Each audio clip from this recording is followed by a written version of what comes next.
শুভ দুপুর বন্ধুরা, তোমরা সবাই কেমন আছো? নিশ্চয়ই ভালো আছো।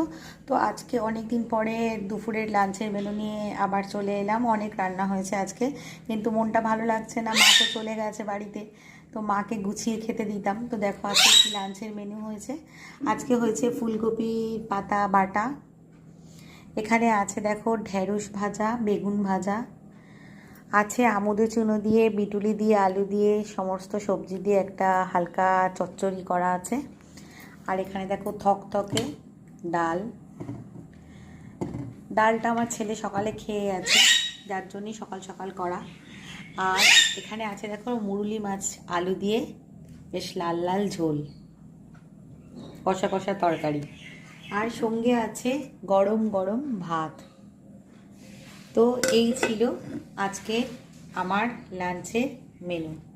যদি ভালো লেগে থাকে আমার লাঞ্চের মেনু, তাহলে একটা লাইক দিয়ে দিও, একটা শেয়ার করে দিও, আর একটা কমেন্টস করে দিও। তো সবাই ভালো থেকো, সুস্থ থেকো। তোমাদের সাথে আরও গল্প হবে। মেঘলা আকাশ, বৃষ্টি হচ্ছে, ওয়েদার খুব একটা ভালো নেই জানো তো। তো তোমরা সবাই ভালো থেকো, সুস্থ থেকো।